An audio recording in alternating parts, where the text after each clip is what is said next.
শুভ দুপুর বন্ধুরা। কালকে ভিডিওটা শেষ করেছিলাম যেখান থেকে যে শ্বশুরবাড়ি যাচ্ছি স্যাটারডে, আজকে সেখান থেকেই আবার শুরু করছি। আমি আগেই বলেছি যে আমি থাকি ওড়িশায়। তো ওড়িশা বলতে আমাদের বাঙালিরা আমরা যা বুঝি সেটা হচ্ছে Puri, Bhubaneswar, Konark, Khandagiri, Udayagiri, that's it. But এইসবের বাইরেও ওড়িশার আর একটা দিক রয়েছে যেটা একটু ভুবনেশ্বর সিটি থেকে দূরে। সেটা হচ্ছে একটা ন্যাচারাল ভিউ। ওড়িশার খুব সুন্দর, যেই দিকেই যান না কেন খুব সুন্দর। আমি যখন প্রথম এসেছিলাম না, আমার বাড়ির চারিদিকেও আমি কোনোদিন এই সমস্ত পাহাড় বা এত জঙ্গল দেখিনি। আমার কাছে এটা তখন খুবই সুন্দর লাগতো, মানে আমার মনে হতো আমি বোধহয় কোনো ট্যুরে এসেছি। দেখুন, রাস্তার লেফট সাইডে হচ্ছে নদী আছে, এটা মহানদী, আর রাইট সাইডে পাহাড় আছে। এই একদম জাস্ট এই রাইট সাইডে পাহাড়ের উপরে একটা মন্দিরও আছে। আমি গেছিলাম, আপনাদের অন্য কোনো দিনে একটা নিয়ে যাব। এই দুই সাইডে পাহাড় আর জঙ্গলের মধ্যে হাতি টাতিও থাকে। একটু এগিয়ে গেলেই ময়ূরও দেখা যায়। আমরা দেখেছি অনেক সময়, কিন্তু আজকে আনফর্চুনেটলি ময়ূরগুলো আর দেখা যায়নি। তো এটা ছিল, টাইমিংটা ছিল এখন 3:30 থেকে 4টে, একটা মানে পড়ন্ত বিকালের আমেজ।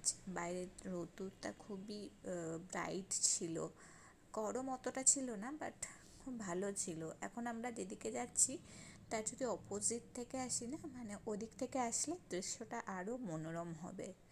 মন ভালো করা একটা দৃশ্য এখানকার। আমরা থাকি ভুবনেশ্বরে চাকরি সূত্রে। এখানে শ্বশুরবাড়িতে আমরা স্যাটারডে সানডে আসি। তো আজ ফ্রাইডে চলে আসি, কারণ আমাদের ফ্রাইডে অফিস করে চলে আসি, তারপর থাকি, আবার মানডে আমরা রিটার্ন করে যাই। এখন আমরা চলেই এসেছি শ্বশুরবাড়ির কাছে। আমার শ্বশুরবাড়ির এটা একটা ছোটোখাটো টাউনই বলতে পারেন। আর এখানে রাস্তাটা খুব একটা সরু না, তাও এইখানটা যেহেতু মার্কেট, জ্যাম সবসময় না লেগেই থাকে। আপনি যখনই বেরোবেন তখনই জ্যাম লেগেই থাকে। আমার ছেলে গাড়িতে বেরিয়ে ঘুমিয়ে পড়েছিল। ও যেহেতু লাঞ্চ করে বেরিয়েছিল, ওটা ঘুমানোর সময় ছিল, তো ঘুমিয়ে পড়েছিল। আমরা জাস্ট এখানে শ্বশুরবাড়ির সামনে আসছি, ও একটু নড়ে চড়ে বসছে। আমি ওকে বলছি যে দেখ বাবু, বাড়ি চলে এসেছিস, ওঠ। ও একটু নেড়ে চেড়ে বসছে। আর আমার হাজব্যান্ড তো বাড়ি আসলে মানে তার খুশির সীমা নেই, আসবে এদিক ওদিক। অ্যাকচুয়ালি তাই, মানে তাতে কিছু ভুল নেই, কেন এখানে বন্ধু বান্ধব সব এখানেই আছে, ওখানে আর কে আছে। সেই অফিস যাও আর বাড়িতে আসো, ওই নিজেদের মধ্যেই থাকো আর কি।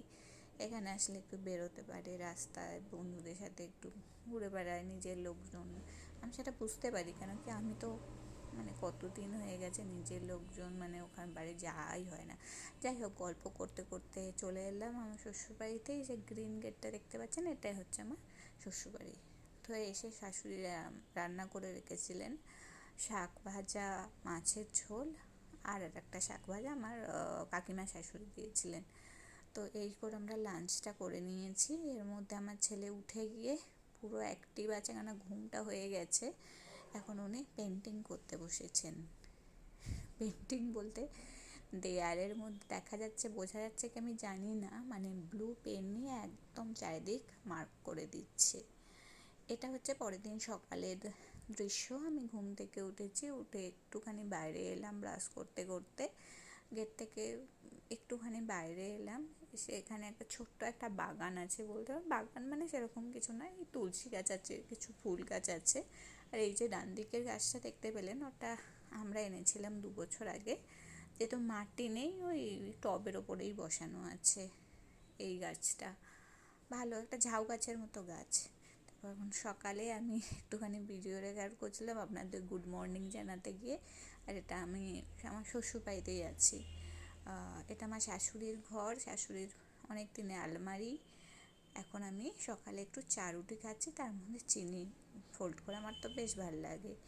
তারপর আমি গেছিলাম, আমার হাজব্যান্ড অ্যাকচুয়ালি গেছিলো কলেজে, যেখান থেকে ও গ্র্যাজুয়েশন কমপ্লিট করেছে।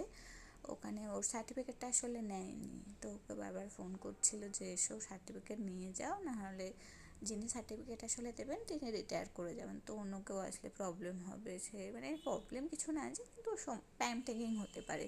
যেহেতু ওর সাথে চেনা জানা আছে, আগেকার যিনি আছেন তিনি বারবার ফোন করছিলেন এসো সার্টিফিকেট নিয়ে যাও। আমরা গেছিলাম কিন্তু পেলাম না সার্টিফিকেটটা তখন, কেন কি ও মার্কশিট নিয়ে যায়নি। ওরা বললো মার্কশিটটা দরকার আছে। তারপর আমরা ওখানে দেখুন লেখা আছে আটগড় কটক গোপবন্ধু সায়েন্স কলেজ। তো ওখান থেকে বেরিয়ে এখানে দেখা করলো, বললো কার সাথে কে এসছে, বললো আমার ওয়াইফ আর ছেলে এসেছে।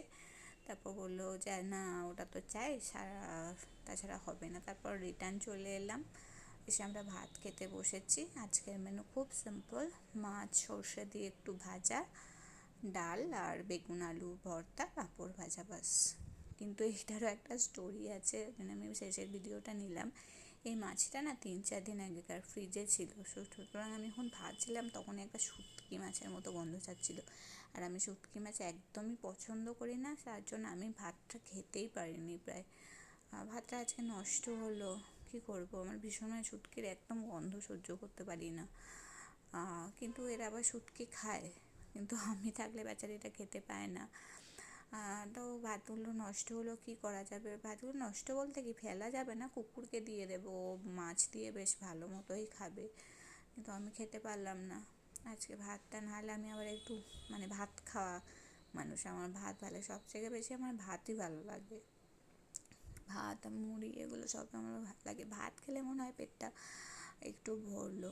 তো এখানে একটা কুকুর আছে যে আমরা আসলেই ও চলে আসে আমার হাজব্যান্ডের পিছন পিছন, মানে পোষা কুকুর না, রাস্তায় কুকুর, বাট আমরা আসাই ও জানে, সো ওকেই খাবারটা দিয়ে দেবো, অসুবিধে হবে না। এবার আমি সকালে কেচেছিলাম, খাওয়া দাওয়া কমপ্লিট করে এখন আমি ওগুলো শুকাতে দেবো, ওয়াশিং মেশিনে সব কাচলে যাওয়া জড়িয়ে জারিয়ে একাকার হয়ে গেছে। এবার ওগুলোকে খুলে খালে নিয়ে গিয়ে আমি ওগুলো শুকাতে দিতে যাব। এটাই হয় একটা, মানে যখন মানুষ মা হয়ে যায় আসলে, মায়েরা যখন বলতো যখন মা হবি বুঝবি, কথাটা কিন্তু একদম প্রতিটা শব্দে শব্দে প্রতিটা মানে অক্ষরে অক্ষরে সত্যি যাকে বলে। যখন ছেলে হয়নি তখন লাইফটা এক প্রকার ছিল, ছেলে হয়ে যাওয়ার পর লাইফটা আর এক প্রকার হয়েছে। মানে কি বলবো, চাইলেও সব কিছু করা যায় না, মি টাইম তো পাওয়াই যায় না, এটাও একটা অন্য একটা অনুভূতি সবসময়, মানে একটা অ্যাকোয়ার হয়ে আছি সবসময়। ছেলে আছে, ছেলের সব কিছু দেখাশোনা করা, ছেলের মানে ছেলেকে চোখের একটা সেকেন্ডে মানে আমি আড়াল করতে পারি না, সবসময় মনে হয় কী করছে কী করছে।